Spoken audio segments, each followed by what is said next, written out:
नमस्कार. आज आमच्या गावात सचिन काते यांनी हळद लावली होती 6-7 महिन्यापूर्वी पावसात आणि ते आता उत्खनन चालू आहे. ते काढतात बाहेर हळद आणि ते आता मी दाखवतो तुम्हाला. हे पहा, ही इथे हळद लावली होती, ते आता सुकले पूर्णतः. हे रोपं सुकलेत पण त्याच्या खाली हळद आले. हे त्यांनी बरेच 10-12 लाईनी केल्या होत्या मोठ्या आणि छोटा शेत केला होता, पण एक उत्पन्न चांगलं आहे. तरी पण साधारण 100-1 किलो त्याला अपेक्षा आहे की 100 किलो तरी मिळाली पाहिजे. आणि हे बघा, हे आता हळद पावसात लावली होती, ते आता हळद काढतात. आणि ही 7 महिन्याची हळद होती. ते सचिन काते आहेत, त्यांनी ही हळद लावली होती.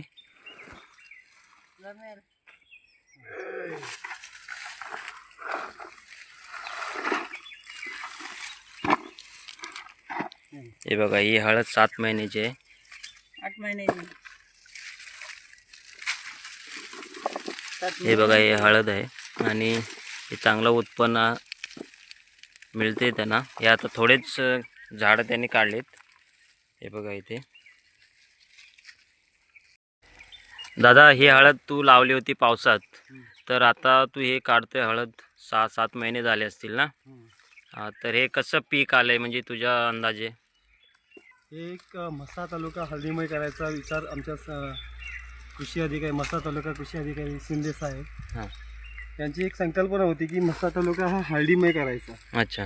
तो एक प्रयोग म्हणून आपण त्यांच्या संकल्पाला एक प्रयोग म्हणून आपण ही हळद लावली.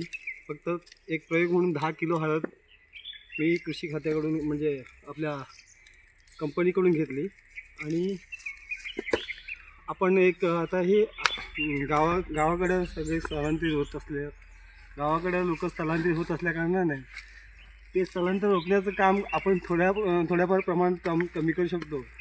या उद्देशाने नवतरुण वर्ग जो नोकरी धंद्यासाठी स्थलांतर होतो तो रोखण्यासाठी हा शेती म्हणजे हळदी शेती करण्याचा मी एक प्रयत्न केला आणि त्याला खरोखर यश चांगलं आलं.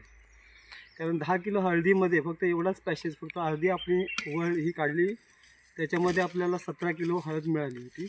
आणि आता ही थोडी हळद काढून हे करतो. अच्छा. त्याच्यासाठी कृषी अधिकारी शिंदे साहेब यांचं मी धन्यवाद देतो. आणि त्यांना आम्हाला सहकार्य करणारे आमच्या शेतकरी वर्ग, धनंजय सावंत, सुधीर काका, आमचे इकडचे काळसूरचे शेतकरी, त्या लोकांनी मला चांगलं सहकार्य केलं. आणि वेळोवेळी आमचे सहाय्यक, कृषी सहाय्यक आपले खेडकर साहेब, त्यांनी पण वेळोवेळी आपलं मार्गदर्शन चांगलं केलं. त्याच्यामुळे आपला एवढा परिसर अजून काढायचा बाकी आहे. हा मला वाटतं मिळेल. आता मला वाटतं 50-60 किलो तरी हळद मिळायला पाहिजे, कारण याच्यामध्येच 17 किलो मिळाली. आणि आता ही एवढ्याच एरियामध्ये आपल्याला ही काहीतरी मला 10 किलो हळद असेल. त्याच्यामध्ये पण आहे, त्याला मातृकंद म्हणतात. हे मातृकंद साईडला ठेवलेली, हे मातृकंद आहेत. मला आईवडिलांनी आणि माझ्या मिसेसनी खूप चांगलं सहकार्य केलं. ही दादाची आई आहे, त्याच्यामुळे हे वडील आले तिथे. कसं कुटुंबाचं सहकार्य लाभलं तर मग ते कुठलीही गोष्ट अशक्य ती शक्य होते. बरोबर आहे.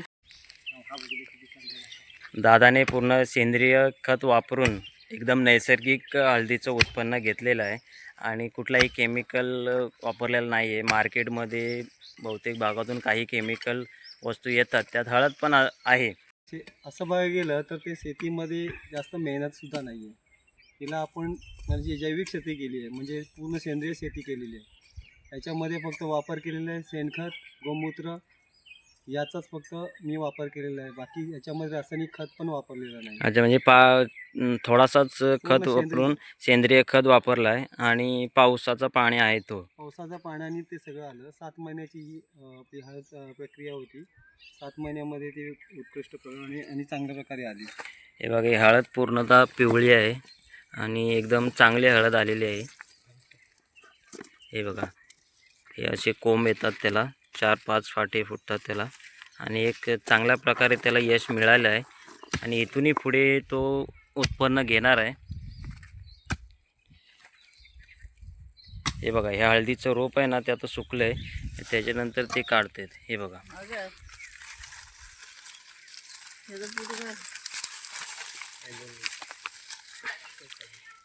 हे बघा, एका झाडाला साधारण अर्धा 1 किलो अशी ते हळद लागते. आणि हे आता त्याने काढलेत. हे बघा, हे कसं गावाकडे काही उत्पन्न नाही असं म्हणतो आपण, पण दादाने ते करून दाखवलं आहे की गावाला हळदीचं उत्पन्न पण आपण घेऊ शकतो. कारण बहुतेक प्रमाणात वापरले आहेत. बहुतेक जे आपण घरी वस्तू वापरतो खाण्याच्या, त्यासाठी हळद हा वापर केला जातो हळदीचा. आणि दादाने ते केलं आहे. सचिन दादाने गावात प्रथमच हळदीचा उत्पन्न घेतला आणि चांगल्या प्रकारे त्याला ते उत्पन्न मिळालं. आता त्यांनी सुरुवात केली काढायला. त्याच्यात त्याला एक 25-30 किलो हळद मिळाले. आणि हेच त्याला तरुण वर्गाला सांगायचं आहे की शेतीकडे वळा, की शेतीमध्ये उत्पन्न आहे, फक्त मेहनत केली पाहिजे. आणि हेच त्याचं सांगणं आहे की केल्याने होत आहे, आधी केलीची पाहिजे.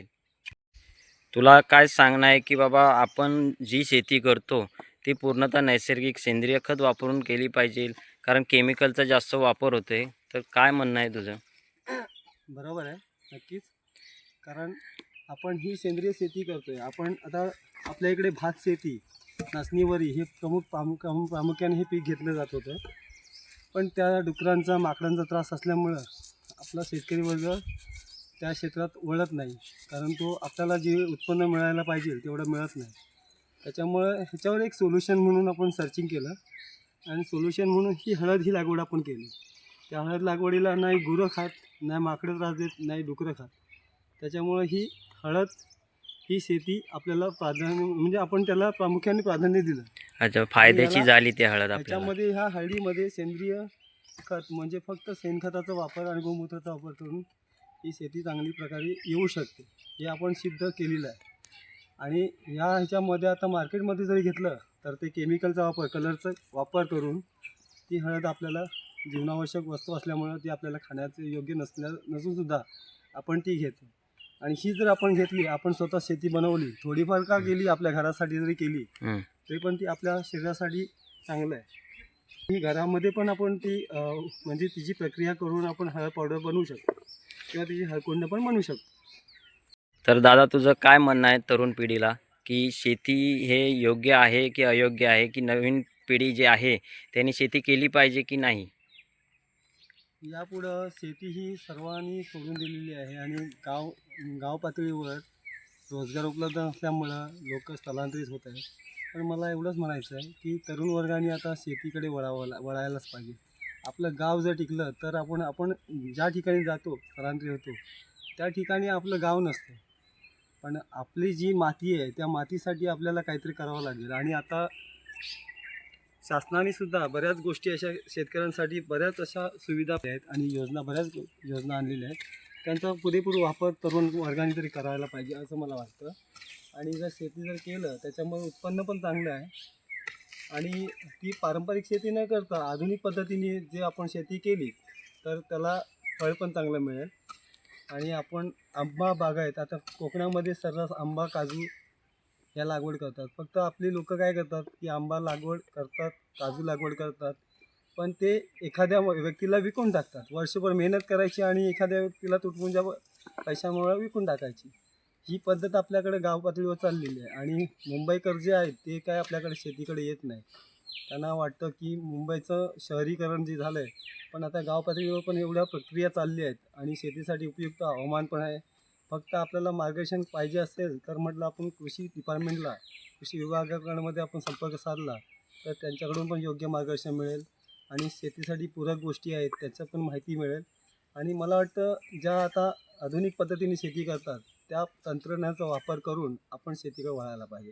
तरुण वर्गाला एवढीच रिक्वेस्ट आहे की खरोखर शेती करा आणि त्याच्यातून जो आनंद मिळतो तो पण बघा आणि त्याच्यातून फायदे काय आहेत ते पण तुम्ही पाहिले पाहिजे. ठीक आहे, धन्यवाद. धन्यवाद दादा. दादाने माहिती दिली चांगली प्रकारे हळदीची. आणि त्याला इथून पुढेही तो जी शेती करेल त्यात त्याला भरघोस यश मिळू दे, ही देवाचरणी प्रार्थना. कारण त्यांनी हळदीची प्रथमच लागवड केली गावात. आणि मी भाताची केली होती, पण अर्धा मन ते झालं आहे, पण ते झाले म्हणजे कशी सुरुवात आपण केल्यानंतर ती होते. केलं पाहिजे. आपण सगळंच जर ओसाड टाकलं, गाव असंच शेती न करता ठेवलं तर सगळीकडे ते म्हणजे एकदम विखुरल्यासारखं होऊन जातो गाव. गाव मस्त आले बाबा.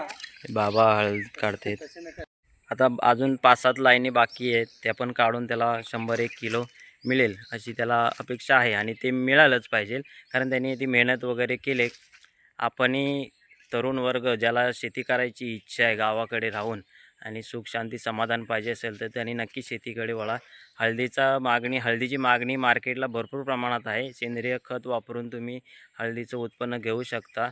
आपल्या ओसाड जमिनी आहेत त्या पुन्हा शेती पिकवून त्या चालू केल्या पाहिजे, जेणेकरून पुढची पिढी ही शेतीकडे राहील आणि गाव जो आहे तो भरलेला राहील. नको आता नको. नको. माझं पण सगळ्या तरुण वर्गाला सांगणं आहे की शेतीकडे या. शेतीत उत्पन्न आहे, हे फक्त मेहनत केली पाहिजे आणि हेच सांगणं आहे. आणि महत्त्वाची गोष्ट म्हणजे आपल्या जमिनी न विकता त्यातून उत्पन्न घेता येईल हे आपल्याला जाणून आपण गावाकडे आलं पाहिजे.